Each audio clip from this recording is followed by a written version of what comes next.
அன்பார்ந்த தமிழக பகுஜன் மக்களுக்கு என்னுடைய ஜெய்பீம் கலந்த வணக்கங்கள். அன்புள்ள சகோதர சகோதரியர்களை தயவுசெய்து என்னை மன்னிச்சிடுங்க.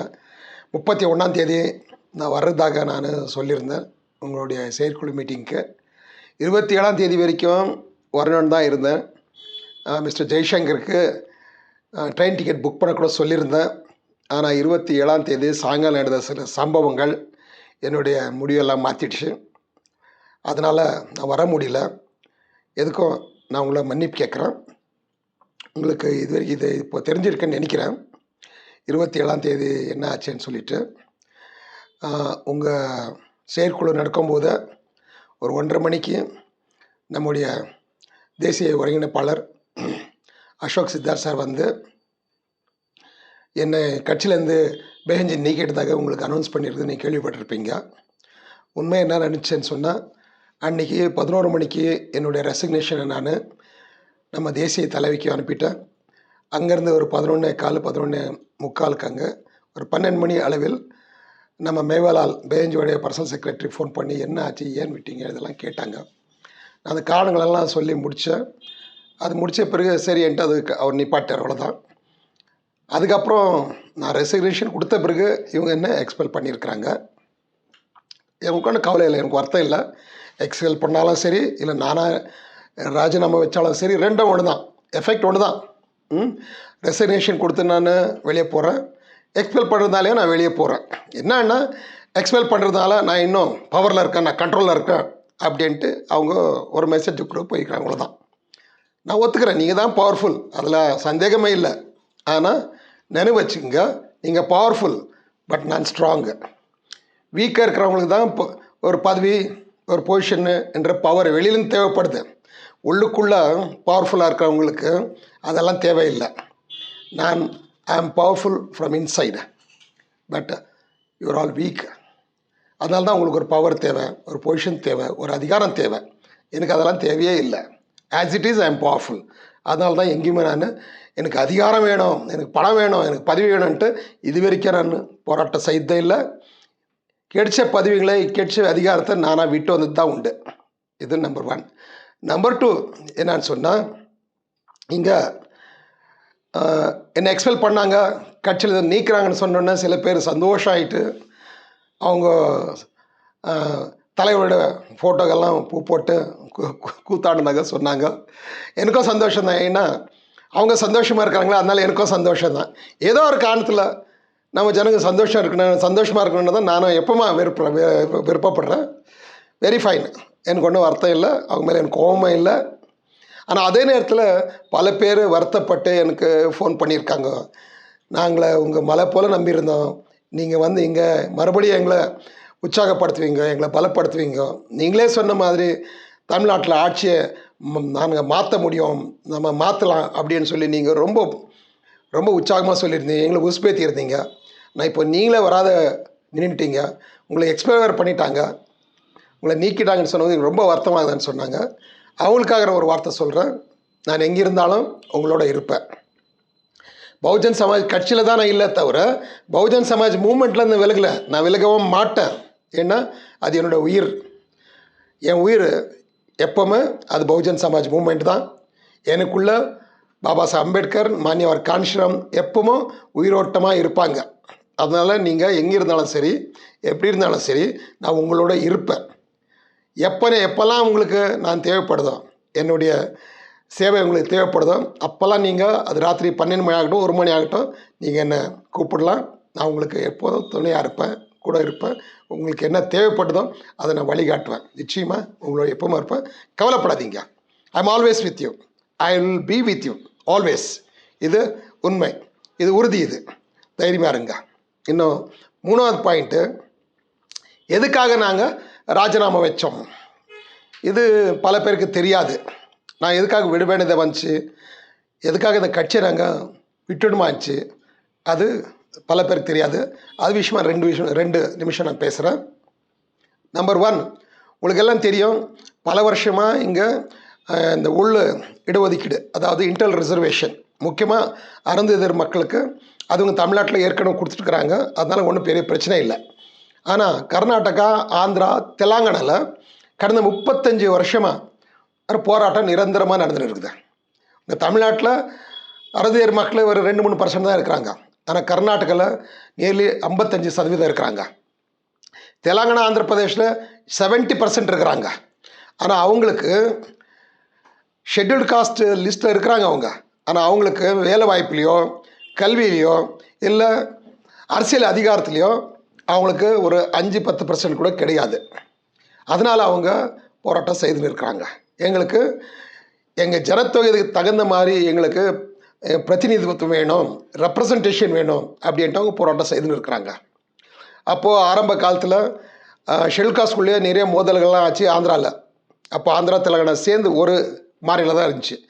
பெரிய அளவில் அது மோதல்கள்லாம் ஆச்சு. அந்த மோதலில் பல பேர் இறந்துட்டாங்க. அப்போது சில பேர் வந்துட்டு காங்கிரஸுக்கு போனாங்க, சில பேர் டிடிபிக்கு போனாங்க. இந்த மாதிரி நிறைய சிக்கலானப்போ மான்யவர் கான்ஷிராம் சாஹிப் அப்போது என்ட்ராகிறாங்க. அவங்க சொல்கிறாங்க, எப்போல்லாம் பகுஜன் சமாஜ் மூமெண்ட் வருதோ அப்போல்லாம் இந்த மாதிரி சிக்கலுங்க வருது. அதை நம்ம சரியாக புரிஞ்சுக்கிட்டு ஹேண்டில் பண்ணணும். சில பேர் வந்து அவர் பெங்களூரில் இருக்கும்போது ஆந்திராவிலேருந்து சில பேர் வந்தாங்க, கர்நாடகாவிலேருந்து சில பேர் வந்துட்டு இந்த மூமெண்ட்டுக்கு நீங்கள் சப்போர்ட் பண்ணணும். மாதிகா தண்டோரான்னு அதோடைய பேர். இந்த மாதிகா தண்டோராக்க நீங்கள் சப்போர்ட் பண்ணணும் அப்படின்னு சொன்னப்போ ஐயா சொன்னார், மாதிகா தண்டோரா வந்து அடுத்தவங்க உருவாக்கியிருக்கிறது, உங்கள் எதிரிங்க உருவாக்கியிருக்கிறது. நீங்கள் அவங்களோட தாளத்துக்கு ஆட்டம் போட்டுன்னு இருக்கிறீங்க, அவ்வளோதான். உங்களை ஆட வைக்கிறாங்க அவங்க.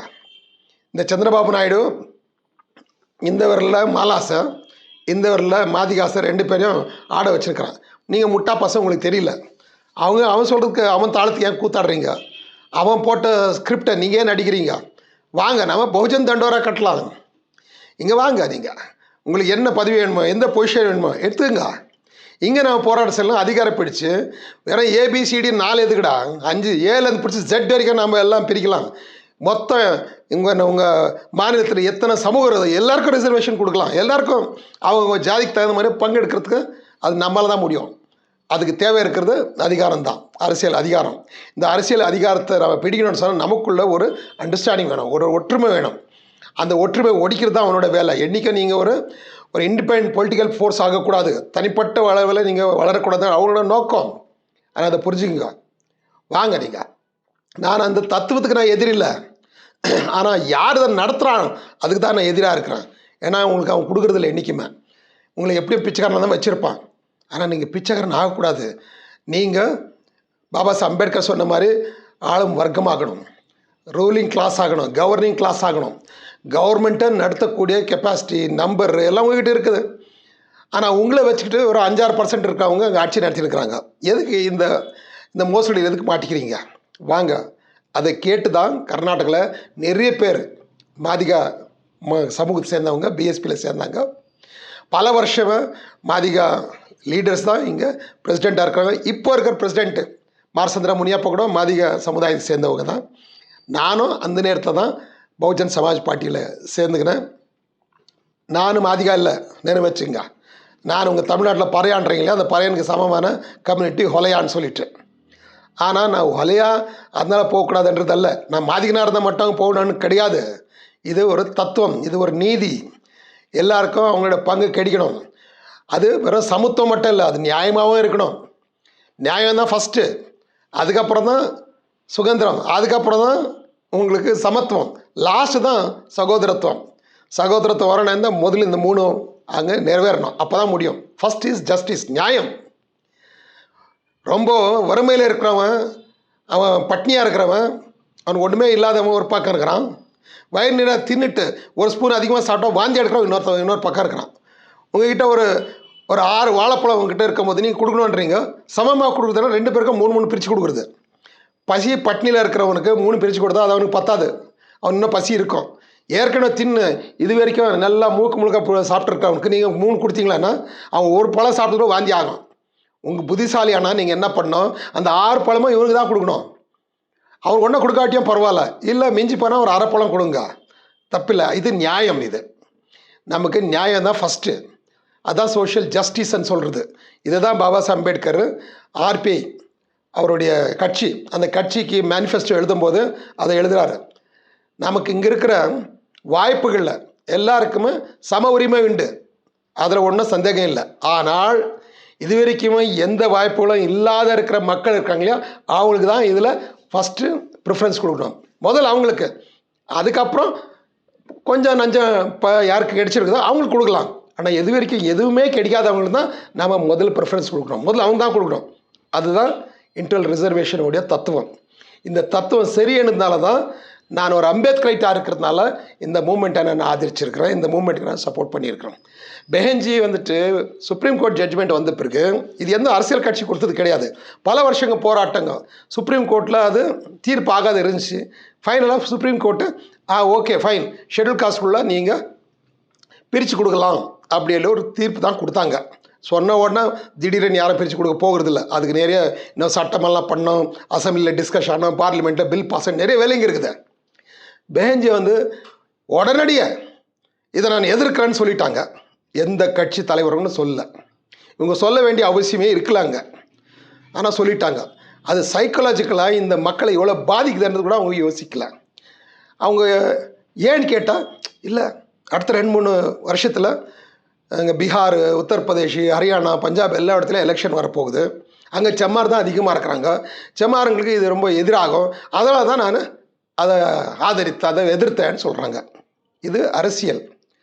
இந்த அரசியல் வந்துட்டு பகுஜன் சமாஜ் கட்சியில் இது அரசியல் பார்ட்டி அல்ல. இதை பேசுகிறதுக்கு இது ஒரு moment. First it the moment, அப்புறம் தான் அரசியல் கட்சி. இது மானியவர் கான்ஷியாம் ஐயா வந்துட்டு இதை எதிர்க்கல. அவர் பக்கா அம்பேத்கரைட். ஒரு முறை அவர் எனக்கு சொன்னார், உத்தரப்பிரதேஷில் வால்மீகின்னு ஒரு சமூகம் இருக்குது, துப்புரவு பணியாளர் செய்கிறவங்க. அவங்க எந்த அசம்பிளிலையும் பெரிய அளவில் இல்லை, அவங்கள யாரும் சப்போர்ட் பண்ணுறதும் இல்லை. ஆனால் நம்ம கட்சியில் அவங்கள நிறைய பேர் மெம்பர்ஸ் இருந்தாங்க. அவங்க எம்எல்ஏ ஆகிறதுக்கும் சான்ஸ் இல்லை. ஒரு முறை 1997 பிஜேபிக்கும் நமக்கு ஒரு அண்டர்ஸ்டாண்டிங்கை 6 மாதம் பிஎஸ்பி 6 மாதம் பிஜேபி ஆட்சி செய்யணுன்ற ஒரு முடிவாச்சு. அப்போ மானியார் காஞ்சிராமையா ஒரு வால்மீகி பையனை பிடிச்சி, படித்தவனை, அவங்களுக்குள்ள இந்த படித்தவனை பிடிச்சி அவனை மினிஸ்டர் ஆக்கிட்டார். அவன் எம்எல்ஏ கூட கிடையாது, ஆனால் மினிஸ்டர் ஆக்கிட்டார். ஏன் மினிஸ்டர் ஆக்கினார்? ஒரு மினிஸ்டர் ஆன பிறகு அவன் 6 மாதத்தில் அவன் எலெக்ஷன் நடக்கணும். 6 மாதத்தில் தான் கட்சியை கவுந்துடுது, சேஞ்ச் ஆகிடுது. அதனால் 6 மாதம் மினிஸ்டர் ஆகணும்னு சொல்லிட்டார். இது அவருடைய நியாயம், இது அவருடைய நீதி. இதே மாதிரி பஞ்சாபில் வால்மீகிகளுக்கும் செம்மார்களுக்கும் இடையில ஏதோ பிரச்சனை வந்துச்சு. செம்மார் சங்கம் அதிக அளவில் அவங்க வேலை வாய்ப்பு அது இது எல்லாம் கிடைச்சிருது. வால்மீகிகள் ஒன்றும் கிடையாது, அங்கேயும் அவங்க துப்புரவு பணியாளருங்க தான். பூட்டா சிங்கோடைய கம்யூனிட்டி பேர் தான் வால்மீகி, ஆனால் இங்கே இருக்கிற செக்லிங் தான் சமாவங்க. அவங்க கேட்டாங்க, நாங்கள் இது இவ்வளோ ஜனத்தொகையில் இருக்கிறோம், ஆனால் எங்கள் சமூகத்தில் இது வரைக்கும் ஒரு கெஸ்டட் ஆஃபீஸர் வந்தது கிடையாது, ஒரு ப்ரொஃபஸர் கிடையாது. இருந்தால் அப்பப்பான்னு சொன்னால் கிளாஸ் 4 எம்ப்ளாயிஸ் தான் இருக்கிறாங்க. அதனால் எங்களுக்கு தனி இடஒதுக்கீடு வேணும் அப்படின்னு கேட்டப்போ அது பெரிய போராட்டம் ஆச்சு. இதை மானியார் காஞ்சிராமை கண்டுட்டு சம்மார் சாதி எதிர்த்தாங்க ஆரம்பத்தில். அவங்களெல்லாம் கூப்பிட்டு, அவங்க உன்னுடைய சகோதரர்கள், உன்னுடைய சின்ன தம்பிங்க, அவங்க உங்களோட போட்டியிட முடியாது, ஆனால் உங்களுக்கு நிறைய கெப்பாசிட்டி இருக்குது, நீங்கள் அவங்க எங்கே பங்கு கொடுன்னு கேட்குறாங்க. நான் உங்களுக்கு சொல்கிறேன், ஸ்டேட் கவர்மெண்ட்டில் எத்தனை வேலை வாய்ப்பு இருக்குதோ அத்தனையும் உங்களுக்கு தான் சேர்த்து கொடுத்துருங்க. அவங்களுக்கு நீங்கள் சென்ட்ரல் கவர்மெண்ட் போங்க, முடிஞ்சால் அவங்களுக்கு முடிஞ்சா இல்லை முடியுது போங்க, வெளிநாட்டில் போங்க, உங்கள் கெப்பாசிட்டி வளருது, அப்புறம் அந்த சகோதரங்க மேலே பாசமாக வளருது, நமக்குள்ளே ஒரு நட்பு இருக்கும் அப்படின்னு சொன்னோன்னே செம்மார்ஸ் அவங்க சொன்ன வார்த்தை கேட்டாங்க. இன்றைக்கி சென்ட்ரல் கவர்மெண்ட்டில் பெரிய அளவில் செம்மார்ஸ் இருக்கிறாங்க. வெளிநாட்டில் அமெரிக்கா, லண்டன் எல்லா இடத்துலையும் இன்றைக்கி பெரிய அளவில் அவங்க வேலை செய்கிறாங்க. வேறு எம்என்சி கம்பெனியில் வேலை செய்கிறாங்க. மானியார் காஞ்சிராமையா பேச்சு கேட்டதால் செம்மார்ஸோடைய கெப்பாசிட்டி வளர்ந்துச்சு, வால்மீகியோட நட்பும் கிடச்சிச்சு. இதுதான் நியாயம். இந்த நியாயத்தை கொடுத்த காஞ்சிராமையா அவங்களுடைய ஃபாலோவர் தான், அவங்களுடைய சீடர் தான் மாயாவதி அம்மா. அதுக்கு இந்த அம்மாவுக்கு இதை புரிய வச்சுட்டு அவங்க இதை ஆதரிக்காவிட்டே பரவாயில்ல, எதிர்க்காத இருந்தால் போதும் அப்படின்னு கேட்டுக்கிறதுக்கு நாங்கள் அவர் அசோக் சித்தார்த் மூலமாக ஒரு மனு பத்திரம் அனுப்புகிறோம். அதுக்கப்புறம் கடந்த 9ஆம் தேதி இதே சென்னையில் வச்சு பெஹன்ஜியோட பேசணும். பேசி பெஹன்ஜி ஆட்சி பரவாயில்ல, நீங்கள் 27ஆம் தேதி அங்கே எலெக்ஷன் இருக்குது, பிரசிடென்ட் எலெக்ஷனு பார்ட்டியோட, அங்கே வாங்க பேசலான்னு சொன்னாங்க. அதை எனக்கு நண்பர்களால் சொன்னோம், ரொம்ப சந்தோஷப்பட்டாங்க. கடைசி பெஹன்ஜி நம்முடைய வார்த்தை கேட்குறாங்களேன்னு சொல்லிட்டு இங்கேருந்து நாங்கள் 5 பேர் போனோம். நம்முடைய president mister மாசந்திர Muniyappa, general secretary ஆர்முனியப்பா, coordinator Krishnamurthy, vice president Gangadhar, இத்தனை பேர் 5 பேர் போனோம், என்ன உட்பட. போகும்போது அசோக் சித்தார்த் சொன்னார், இதே பிரச்சனை ஆந்திரா தெலுங்கானாவில் இருக்குது, கர்நாடகா இருக்குது. அவங்க எல்லாரும் சார்பாக நீ தான் பெஹன்ஜிக்கிட்ட பேசணும், பெஹன்ஜி கன்வின்ஸ் பண்ணணும். ஏன்னா அவங்களுக்கு அது அந்த அளவுக்கு தெளிவில்லை, நீ தான் பேசணும்னு சொன்னாங்க. ரைட் சார், ஃபைன், நான் தான் பேசுகிறேன். அவங்க என்ன கட்சியிலிருந்து நீக்கினாலும் பரவாயில்ல, நான் எதிர்க்கிறேன்னு அவங்க என்ன நீக்கினாலும் பரவாயில்ல, ஐம் ரெடி. பிகாஸ் நான் கேட்குறது நியாயமாக இருக்குது, அதில் தவறு இல்லை, நான் கேட்குறேன்னு சொன்னேன். ஆனால் அங்கே போன பிறகு மீட்டிங் ஆச்சு, 3 மணி ஆச்சு, 3 ஆச்சு. கேட்டோம், இல்லை பெஹன்ஜி லஞ்சுக்கு போயிருக்காங்கன்னு சொன்னாங்க. அதுக்கப்புறம் தொடர்ந்து நாங்கள் ரிப்பீட்டடாக அவங்கள கேட்டே போனோம், அவங்களுக்கு ப்ரெஷர் போட்டோம். அப்புறம் அவர் ஏதேதோ சொல்லி எங்களை திருப்பி போகிற மாதிரி பண்ணாங்க, போகணுன்ற மாதிரி சொன்னார். நாங்கள் நாளைக்கு மறுநாள் போட்டிருக்கோம் டிக்கெட்டு. அது எத்தனை நேரம் ஆனாலும் சரி நாங்கள் காத்திருந்து பெஹன்ஜியை கண்டுட்டு எங்களோட மனு கொடுத்து போகலாம், என் மக்களுக்கு நாங்கள் பதில் சொன்னோம். அதனால் எத்தனை நேரம் பரவாயில்ல, பெஹன்ஜிக்கு எங்களுடைய மனு பத்திரம் கொடுக்கணும்னு சொன்னோம். அப்போது அசோக் சித்தார்த் சொல்கிறாரு, எதுக்காக இவ்வளோ தலை கெடுத்துக்கிறீங்க நீங்கள்? இங்கே சவுத்தில் இந்த மாதிகாசு இவங்க நம்ம கட்சிக்கு ஒரு 1/2% ஓட்டு கூட கிடையாது அவங்களுக்கு புத்தியே இல்லை. அவங்களுக்கு 1/2% பிஎஸ்பிக்கு ஓட்டு போடாதவங்களுக்கு எதுக்காக நீ இவ்வளோ மண்டியை கெடுத்துக்கிறேன்? அப்போ நான் சொன்னேன், 1/2% இல்லை 0% இருக்கிறோம், பரவாயில்ல. அவங்க நம்மளை ஏற்றுக்காட்டியெல்லாம் பரவாயில்ல, ஆனால் நாம் அவங்கள ஏற்றுக்கணும். ஏன்னா இது அவங்களுக்காக உருவான கட்சி. இது பகுஜன் சமாஜ்னு சொன்னால் 6000 ஜாதிங்களில் அதுவும் ஒரு ஜாதி. அந்த 6000 ஜாதியில் இந்த ஜாதி சேர்ந்தால்தான் அது பகுஜன் சமாஜ் ஆகிருக்கிறது. அவங்களுக்கு அறிவில்லை, அறிவூற்று தான் நம்மளுடைய வேலை. அவங்க அடிமைகள், அந்த அடிமைகளை விடுதலை பண்ணுறது தான் நம்முடைய வேலை, அதான் நம்மளோட கொள்கை. அடிமைகளாக இருக்கிறாங்க, விட்டுருங்க அவங்கள. சம்மார்ஸ் ரொம்ப தெளிவாக இருக்கிறாங்க, அவங்களுக்காக போராட்டம் செய்யலைன்னா இது என்ன அர்த்தம்? இது பலசாலிங்க மட்டும் கூட இருக்கணும்னா அப்போது பலம் இல்லாதவங்க, பலகீன ஜனங்க எங்கே போகணும்? யார் அவங்கள ஆதரிக்கிறது? இது அம்பேத்கரிசமும் கிடையாது, இது பாபா சாஹேப் அம்பேத்கர் சொன்ன வார்த்தைகளும் கிடையாது, காஞ்சிராமையோட கொள்கையும் கிடையாது. இது நீங்கள் இந்த முடிவில் நீங்கள் இருந்தீங்கன்னா ஆந்திரா, கர்நாடகா, தெலுங்கானா 3 இடத்துலையும் பகுஜன் சமாஜ் கட்சி ஒருவேளாது போயிடும். எல்லாரையும் விட்டுறாங்க, இன்க்ளூடிங் பிரசிடெண்ட்டை. எல்லோரும் பாருங்க, 3 இடத்துலையும் பிரசிடெண்ட் எல்லாருமே மாதிகா சமூகத்தை சேர்ந்தவங்க தான். மெஜாரிட்டி லீடர்ஸ் எல்லாருமே மாதிகா கம்யூனிட்டி தான். அவளெல்லாம் சொன்ன பிறகு திருப்பி பெஹன்ஜிக்கு அவங்க பேசினாங்க. ஆனால் பெஹன்ஜி லைன் கிடைக்கல. ஆகாஷ் ஆனந்துக்கு அனுப்புனாங்க, அவங்களுக்கு ட்ரை பண்ணாங்க, அதுவும் கிடைக்கல. ஃபைனலாக நாங்கள் ஒரு மெமராண்டை கொடுத்துட்டு போகலான்னும் போது அப்போது ஃபோன் வந்துச்சு பெஹன்ஜிது, வாங்க வீட்டில் பேசலான்னு சொன்னாங்க. நாங்கள் 5 பேரும் போனோம். எங்கள் மனைவி பார்த்துட்டு ரொம்ப சந்தோஷமாக போனோம். நிச்சயமாக பெஹன்ஜி எங்கள் பேச்சை கேட்குவாங்க, ஆதரிக்குவாங்கன்னு தான் அந்த நம்பிக்கையில் தான் போனோம். ஆனால் அங்கே கேட்லேயே 3 பேர் வெளியே தடுத்துட்டாங்க, நிப்பாட்டிட்டாங்க. 2 பேர், நானும் மொத்தம் பிரசிடெண்ட்டு மார்சந்த முனியப்பா மட்டும் கூப்பிட்டு போகிறாரு. அவங்களும் வரட்டும் சார்ன்னு சொன்னேன். வேண்டாம் பெஹன்ஜி கோவப்படுவாங்க. எதுக்கு கோவப்படுறாங்க? எதுக்காக? என்ன தப்பு கேட்குறது? நாம இது ஏன் கோவப்படணும்? அவங்க உங்களுக்கு தெரியாது, அதெல்லாம் சும்மா வாங்க அண்ணாங்க.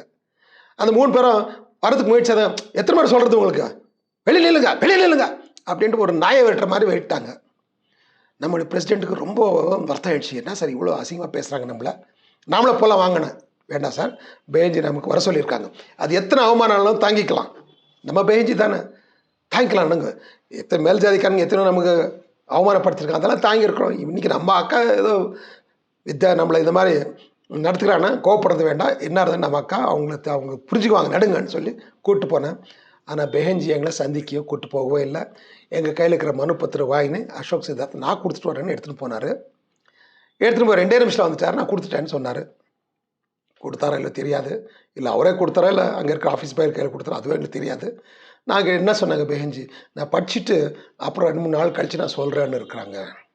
ஓகே சார், உண்மை தான், நடுங்க. சரி, வெளியில் வந்து கேட் கிட்ட பார்க்க என் நண்பருங்க யாருமே இல்லை. அங்கே எங்கடா போனாங்க? அந்த பார்த்தா அங்கே ஒரு 100 மீட்டர் தூரத்தில் நிற்கிறாங்க இவங்க 3 பேரும். அப்புறம் போயிட்டு ஏன்ப்பா இங்கே இருக்கிறீங்க? சார் எங்களை நிற்க விடலாங்க, வெட்டிட்டாங்க, நடுங்க போகலாம் அப்படின்னு. என்ன ஆச்சுன்னா, இல்லை பெஹன்ஜிக்கு ஒரு இடத்துல கொடுத்துருக்குறாங்க, நடுங்க. ஹோட்டல் ரூமுக்கு வந்த பிறகு நம்ம நண்பர்கள் 2 பேரும் சொன்னாங்க, சார் இவ்வளோ கேவலமாக நாங்கள் யாரும் எங்களை நடத்தலை, ரொம்ப ரொம்ப ரொம்ப கேவலமாக எங்களை நடத்திட்டாங்க. அந்த கேட்லேருந்து நாங்கள் அசோக் சித்தார்த் நிப்பாட்டின ஒன்று இந்த செக்யூரிட்டி மேன் எங்களை ஒரு மாதிரி கழுத்தை பிடிச்சி வெளியில் தள்ளுற மாதிரி தரன்னு இழுத்துட்டு வந்து வெளியில் விட்டான். இங்கே நிற்காதீங்கன்னு சொல்லிட்டான். அங்கே சைடில் நின்னா கூட இங்கே நிற்காதீங்க, போங்க தூரம்னு வெட்டி விட்டான். அங்கே ஒரு சீட் இருந்துச்சு, ஒரு வயசான மனுஷன் உட்காட்டுன்னு சொன்னால் சீட்டெல்லாம் உட்காருங்க, போக அந்தாண்ட தூரமாக நிற்கிறோம், இங்கே நிற்காதீங்க, யார் கண்ணுக்கு படக்கூடாது, போங்க தூரம் நின்று அப்படின்னு தூரம் வெட்டி விட்டாங்க. எந்த மேல் ஜாதியோட பணியார் வீட்டில் போனால் கூட எங்களுக்கு இதே மாதிரி தான் ட்ரீட்மெண்ட்டு. அங்கேயும் அவமானம், இது என்ன சார் நம்ம வீட்லேயும் அவமானம்னு சொன்னால் இப்படிப்பட்ட ஒரு அவமானத்தை நம்ம தாங்கிட்டு இங்கே இருக்கணுமா? எனக்கு ரொம்ப வருத்தம் இதுன்ட்டு இந்த ரெண்டு அவங்க யங்ஸ்டர்ஸ் 40-42 வயசு அவங்களுக்கு ரொம்ப வருத்தப்பட்டு சொன்னார். உடனே மாரசந்திர முனியப்பா, உங்களுக்கு நினைவு இருக்கணும், 30 வருஷத்தில் அந்த மனுஷன் அவர் பிரசிடெண்ட்டாக இருக்கட்டும் இல்லாமல் போகட்டும், அவர் செலவு பண்ணியிருக்கிற பணம், நேரம், அப்புறம் வந்த இந்த பிரபை இவங்க இந்த தேசிய ஒருங்கிணைப்பாளர்கள் அவங்களெல்லாம் அவர் ஆதரிக்கிறதுல அவருக்கு சமமாக இந்தியாவில் யாருமே இருக்க முடியாது, யாரும் பண்ணியிருக்க முடியாது. ஏறக்குறைய 17-18 கோடி அவங்க செலவு பண்ணியிருக்க கட்சிக்காக. அப்படிப்பட்ட மனுஷன் சொல்கிறாரு, இவ்வளோ அவமானான பிறகு நாம் இந்த கட்சியில் இருக்கிறது ஒரு பிரயோஜனமும் கிடையாது, நம்ம பற்றி இவங்களுக்கு எந்த ஒரு அக்கறையும் இல்லை. அந்த காலத்தில் முகலுங்க எப்படி இருந்தாங்களோ அதே மென்டாலிட்டி தான் இவங்களுக்கும் இருக்குது. இவ்வளோ கேவலமாவா? இவங்க வந்தால் நம்ம ராஜா மாதிரி பார்த்துக்குறோம், பேஞ்சை வந்துட்டு நம்முடைய மகராணி, நம்முடைய தேவதைன்ட்டு தலைமையில் எடுத்துன்னு நமக்கு போகிறோம், 5 ஸ்டார் 7 ஸ்டார் ஹோட்டலில் போட்டு தங்க வச்சு பெருமைப்படுறோம். ஆனால் இங்கே பார்த்தா நம்மளை வீட்டுக்குள்ளே கூட சேர்க்கல, கேட்லேருந்து வெளியே தள்ளியிருக்காங்க. இது சடனானது கிடையாது. இது முதலேருந்து நம்ம பற்றி உங்களுக்கு இருக்கிற இந்த எண்ணம் இப்படி தான் இருக்குது. நம்ம பற்றி இருக்கிற அவங்களுக்கு அந்த கேவலமான அந்த எண்ணங்கள், நம்மளை பார்க்குற அந்த விதம் என்ன இருக்குது, அது இன்றைக்கி வெளிப்பட்டுச்சு. இது வரைக்கும் சொன்னதெல்லாம் கேட்டு இருந்ததுனால அவங்க எப்படி அவங்க என்ன நமக்கு தெரியல. இப்போது நமக்கு வேண்டியது, நம்ம மக்களுக்கு வேண்டியது கேட்டோன்னே இந்த மாதிரி வந்துடுச்சு, வாயை விட்டு தனியாக வந்துடுச்சு, அது வெளியில் ஓப்பனாக வந்துடுச்சு. இதுதான் அவங்க பற்றி நமக்கு அவங்க பற்றி இருக்கிற ஒரு எண்ணமே இதுதான். இப்படிப்பட்ட எண்ணம் கொண்டவங்க நடுவில் நம்ம இருக்கிறது நியாயம் இல்லை. நீங்கள் வந்தாலும் சரி வராவிட்டாலும் சரி, நான் இப்போ ராஜினாமா வச்சு இந்த கட்சி விட்டுறேன்னு சொன்னார். அப்போ நாங்கள் 2 பேரும், நானும் ஹார்மோனி, அப்போ நாங்களும் ஏற்கனவே இதை பற்றி நிறைய முறை பேசியிருந்தோம். கட்சி வந்து ப்ரைவேட் லிமிட்டடாக மாறிட்டு இருக்குது, இங்கே அம்பேத்கரிசமும் கிடையாது, கான்ஸ்டியூஷனிசமும் கிடையாது. அதனால் நாங்கள் 2 பேரும் நாங்கள் ரொம்ப முன்னே இது டிசைட் பண்ணியிருந்தோம். தமிழ்நாட்டில் இருக்கிற டெவலப்மெண்ட்டு, வேறு மாநிலத்தில் டெவலப்மெண்ட் இதெல்லாம் கவனத்தில் வச்சுட்டு இங்கே இது மேலே ஒன்றுமே நடக்காது அப்படின்னு சொல்லிட்டு நாங்கள் ஏற்கனவே முடிவு எடுத்திருந்தோம். அதே தான் நாங்களும் சொன்னோம். நாங்கள் விட்டுறோம். நம்ம 2 பேருக்கும் சொன்னேன், இது எங்களுடைய முடிவு. உங்களுக்கு அவமானம் ஆச்சுன்னு சொன்னால் அது எனக்கும் அவமானம் தான். ஆனால் நான் எடுத்த முடிவை நீங்கள் எடுக்கணும்னு சொல்லி எங்களுக்கு ஃபோர்ஸ் கிடையாது. நீங்கள் நாங்கள் கண்டினியூ பண்ணுங்கள், சந்தோஷம். நீங்கள் எனக்கு எதிரியும் இல்லை, உங்களை நான் போகிறதோ இல்லை. எங்கே இருந்தாலும் நீங்கள் நல்லா இருக்கணும், உங்களுக்கு சரியானது எது தோணுதோ அதை பண்ணுங்கள். இல்லை சார், உங்களுக்கு அவமானம்னா எங்களுக்கு அவமானம் தான், நீங்களே போகிறீங்கன்னா நாங்கள் எதுக்கு இங்கே இருக்கணும், எனக்கும் ரொம்ப இது கேவலமாக தெரியுது, நம்ம இருக்க மாட்டோங்க. அப்படி இது உறுதியா? யோசித்து பாருங்கள். இல்லை சார் உறுதி தான், ஃபைன். அப்போது ப்ரெஸ் மீட் நாம் கூப்பிட்டு உடனே நம்ம ராஜினாமா வைக்கலாம். அப்போது இந்த 2 பேரும் என்ன சொன்னாங்க, எங்களுக்கு நாளைக்கு 2 நாள் விட்டுருங்க, 3ஆவது நாள் அதாவது 31ஆம் தேதி நம்ம சேர்ந்து கொடுத்துடலாம். 31ஆம் தேதி ப்ரெஸ் மீட் ஏற்பாடு பண்ணுறோம். ஆனால் இந்த 2 நண்பர்களும் வரவே இல்லை. நாங்கள் 3 பேர், இன்னொரு எங்கள் கூட ஒரு 4-5 பேர் உட்காந்து ப்ரெஸ் மீட்டை முடித்து நான் ராஜினாமா வச்சோம். உடனே அது தகவலாக கொடுத்தோம். சென்ட்ரல் நம்ம டெல்லி ஆஃபீஸு, லக்னோ ஆஃபீஸுக்கும் அனுப்புகிறோம், அசோக் சித்தார்த்துக்கும் அனுப்புகிறோம். அது அவர் கை சேர்ந்த பிறகு ஆஃபீஸுக்கு இங்கே நாங்கள் வந்து ஒரு எல்லா மாநிலத்துலேருந்து வந்திருந்தாங்க, எல்லோரும் முன்னாடி இது சொன்னோம். அவங்க வருத்தப்பட்டாங்க, கோவப்பட்டாங்க. இது நம்மளை எல்லாருக்கான அவமானம், உங்களோட நான் நிற்கிறோம், முன்னே நீங்கள் என்ன முடிவு எடுக்கிறீங்களோ அதுக்கு எங்களுடைய முழு ஒத்துழைப்பு கொடுக்க சொன்னாங்க. அதுக்குள்ளே செய்தி வச்சு ஒரு 1:30 மணிக்கு உங்களை நீக்கிட்டாங்க கட்சியிலேருந்து, சித்தார்த் சார் அனௌன்ஸ் பண்ணியிருக்காருன்னு சொல்லிட்டு. ஒன்றும் வருத்தம் இல்லை, நாம் ரிசர்வேஷன் பண்ணியிருக்கிறோம் வெளியில் வரணுன்னு. அது அவங்க நீக்கினாலே சரி இல்லை வச்சுட்டாலும் சரி, அது ஒன்றும் பிரயோஜனம் இல்லை. வச்சுக்கணும் முடிவு எடுத்தாலும் தான், நீக்கணும் முடிவு எடுத்தாலும் ரெண்டும் ஒன்று தான். ஏன்னா ஏற்கனவே வெளியே வந்தாச்சு, இதுதான் நடந்தது. இப்படிப்பட்ட இடத்துல நாம் இருக்கக்கூடாது. இந்த சமூகத்தை பற்றி அவங்களுக்கு எந்த மாதிரி ஒரு அக்கறை இருக்குது, எந்த மாதிரி எப்படி பார்க்குறாங்க நம்மளை மட்டும் இல்லை, வெறும் கர்நாடகாவில் இருக்க எங்களை மட்டும் இல்லை, மொத்தம் சவுத் இந்தியாவில் இருக்க எல்லாரையும் அப்படி தான் பார்க்குறாங்க. அவங்களுக்கு சவுத் இந்தியாவுக்கு இந்த நம்ம கோஆர்டினேட்டர்ஸ் வர்றது, ஸ்ரீனிவாஸ் சொன்னார், அசோக் சித்தார்த் அவர் சொல்கிறான், சும்மா இங்கே வந்து ஆட்சியை பிடிக்கிறோம், நாம் கட்சியை வளர்க்குறோம், கேடஸ் வளர்க்குறோன்னு இப்படியெல்லாம் யோசிக்காத, ஒன்றுமே நடக்கிறது இல்லைங்க. சும்மா வரியா பிக்னிக் வந்த மாதிரி வந்து ஜாலியாக நல்ல வசதி ஏற்பாடு பண்ணி கொடுப்பாங்க. ஆம்ஸ்டாங் ரொம்ப நல்லவர், நல்ல இடத்துல உங்களுக்கு ரூம் போட்டு தராங்க, நல்லா தின்னுட்டு ஜாலியாக சுற்றி நின்று 10 நாளைக்கு ஒரு உணவா மீட்டிங்னு கூப்பிடு, மீட்டிங் யாராக வராங்களோ அவங்க உட்கார வச்சு ஒரு 4 வார்த்தை சொல்லி அப்படி இதுதான் இவங்களுடைய ஆட்டிடியூடு. என்ன நீங்கள் பார்த்துருக்குறீங்க. 6 வருஷம் நான் போகாத மாவட்டம் கிடையாது. எத்தனை இடங்களில் 10-15 முறை போயிருக்கிறேன். சில அசம்பிளிக்கு போயிருக்கிறோம். இது உங்களுக்கு எல்லாருக்கும் தெரியும்.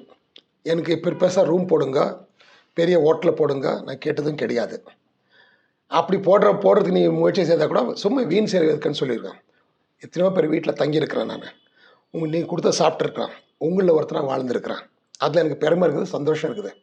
இந்த மாதிரி வசதி, இந்த மாதிரி ஒரு அன்பு எந்த ஹோட்டல்லையும் கிடைக்கிறதில்ல, எவ்வளோ பணம் கொடுத்தாலும் கிடைக்கிறதில்ல. அதனால தான் நான் இன்றைக்கி என்ன, நீங்கள் உங்கள் சொந்த அண்ணனோ தம்பியோ அப்படி தான் பார்க்குறீங்க. நிறைய பசங்க கேட்ரஸ் என்ன அப்பான்னு தான் கூப்பிட்றாங்க, அண்ணான்னு தான் கூப்பிட்றாங்க.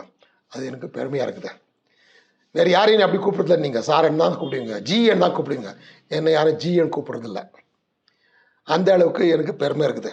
அதனால் இன்றைக்கி நான் வெளியே வந்திருக்கிறேன். நான் வெளியே வந்ததுனால நான் கட்சியை விட்டு போயிருக்கிறேன். கட்சியில் இல்லை, அவ்வளோதான். ஏன்னா அந்த கட்சியில் அம்பேத்கரிசம் கிடையாது, காஞ்சிராமிசமும் கிடையாது. எந்த கட்சியில் அம்பேத்கரிசம் இல்லையோ அங்கே அம்பேத்கரை கூட இருக்க முடியாது. அது அவங்களுக்கும் தெரியும், எனக்கும் தெரியும். அவங்களுக்கு தெரிஞ்சிருந்தால்தான் என்னை நீக்கியிருக்கிறாங்க. எனக்கு தெரிஞ்சிருந்தால்தான் நான் வெளியே வந்திருக்கிறேன். எனக்கு இதை பற்றி வருத்தமே கிடையாது. இங்கே சில பேர் இப்போது சொல்கிறாங்க, இவங்க பின்னாடி யாரோ காங்கிரஸ் பிஜேபி இருக்கிறாங்கன்னு சொல்லிட்டு. நான் பாபா சாஹேப் அம்பேத்கரோட பேரன்டா, நான் காஞ்சிராமையோட புள்ளடா. நான் அவரோட ரத்தம், அவருடைய எண்ணங்கள், ஆன்மா எனக்குள்ளே இருக்குது. என்ன விலை பேசி வாங்க முடிகிறவள தைரியம், சக்தி எவனுக்கடா இருக்குது? பாபா சாஹேப் அம்பேத்கர் சொல்லலையா, பூமியை நீ வாங்கலாம், ஆனால் நீல வானத்தை வாங்க முடியாதா? வாங்க முடியாது, எவனால் முடியும்? அவ்வளோ பணம் எவன்கிட்டையும் கிடையாது. அதே வம்சம்டா இது நாக வம்சம்டா, இது நாக வம்சம். இதை வாங்குறவள விலையோ பணமோ இல்லை தகுதியோ எவனுக்கும் கிடையாது. விலை போகிற மனுஷன் நான் அல்ல, நாங்கள் யாருமே இல்லை. எந்த அம்பேத்கரைட்டையும் விலை போக மாட்டான். அவன் உண்மையான அம்பேத்கரைட்டானா. உண்மையான அம்பேத்கரைட்டு விலை கட்ட முடியாதவனுக்கு அவன் எப்போமானதான் வானத்து போல், நீல வானத்து போல் மனுஷனாக இருப்பான். அது ஆணாகட்டும் பெண்ணாகட்டும், அந்த வம்சத்துக்கு சேர்ந்தவன். அப்போ அடுத்த முடிவு என்ன?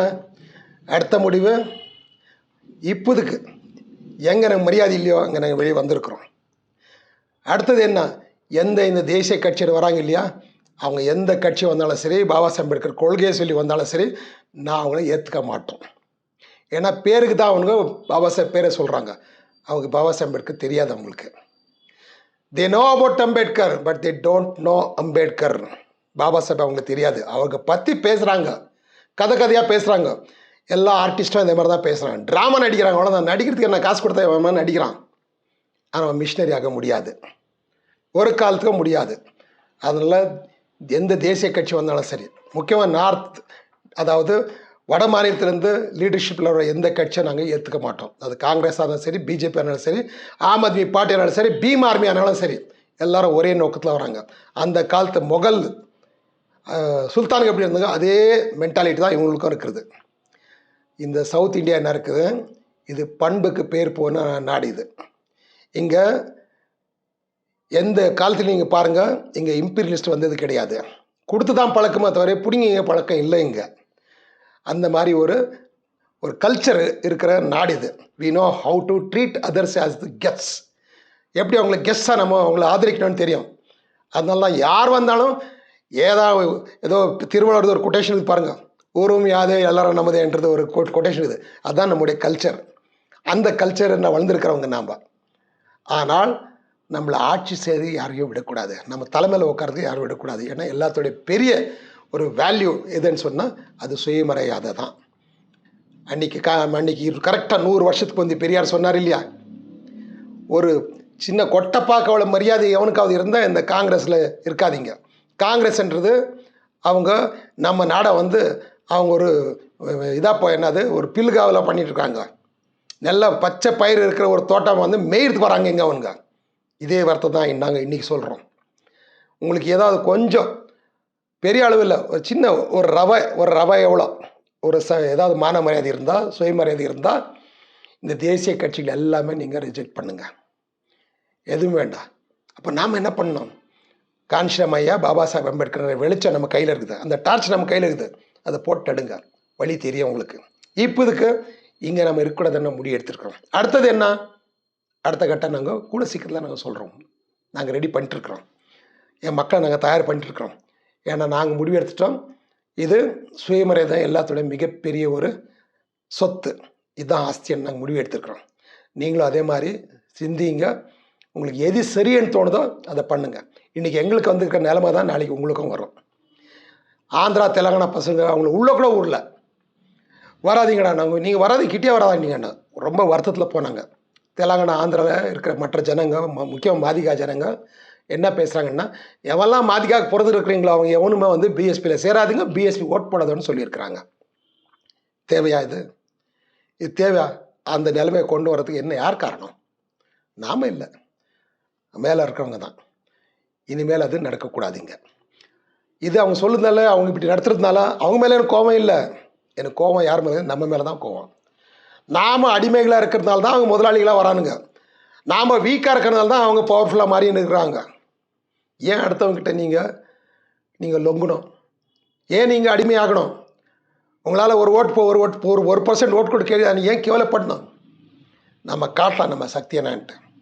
நம்ம யாருன்றதை காட்டலாம். நாகவம்சம் ஒரு பலமாக இருக்கிறது அது சவுத் இந்தியாவில் தான். அதனால தான் இங்கே தான் நாகர்கோவில் இருக்கிறது, இங்கே தான் நாகப்பட்டினம் இருக்கிறது, இங்கே தான் நகரங்களும் இருக்குது, சாம்ராஜ் நகராக இருக்கிறது, எல்லா நகரங்களும் இங்கே தான் இருக்குது. ஏன்னா நாகருடைய ஒரிஜினல் வம்சம் இங்கே தான். அதனால தான் நம்மளை மட்டும் தான் திராவிடர்னு சொல்கிறாங்க. நார்த்தில் இருக்கிறவங்க திராவிடர்னு யாருமே சொல்லலை. அவங்க எல்லாம் ஆரியனா மாறி ரொம்ப வருஷம் ஆயிடுச்சு. நம்ம மட்டும்தான் திராவிடர். திராவிடர்னு சொன்ன நாகர் தான். திராவிடன்றது நாகர்களோட மொழி. அந்த மொழி பேசுறதுனால தான் நம்ம மட்டும் தான் திராவிடர்கள். திராவிடர்கள் நாம், நாகர்கள் நாம், பாபா சாஹேப் அம்பேத்கர், மான்யவர் காஞ்சிராமுடைய மக்கள் நாம் அந்த வம்சத்துக்கு சேர்ந்தவங்கன்னு சொன்னால் நம்ம ஆட்சியை பிடிச்சி காட்டலாம். உத்தரப்பிரதேஷ் மக்கள் எங்கே ஃபெயிலாக இருக்கிறாங்களோ அங்கே நம்ம சக்ஸஸ் ஆகலாம். சக்ஸஸ் ஆக நம்மளால் முடியும். பெரிய கனவு இருக்குது. ஆனால் பெரிய கனவு எண்ணிக்கை மூலம் தான் பெரிய தியாகத்தோடு இருக்குது. இணைந்திருக்கும். தியாகமே இல்லாமல் எதுவுமே அடைய முடியாது. எது வேணுமாலும் நீங்கள் ஆசைப்படலாம். ஆனால் அந்த ஆசைப்படுறதுக்கு நீங்கள் விலை கொடுக்கணும், தகுதி பெறணும். Just desiring is not enough. You should also deserve it. I hope you will become deserving persons. உங்களுக்கு அந்த கெப்பாசிட்டி இருக்குது, புரிஞ்சுக்குங்க. உங்களோட தகுதி இருக்குது, புரிஞ்சுக்குங்க. ஒன்று படலாம்.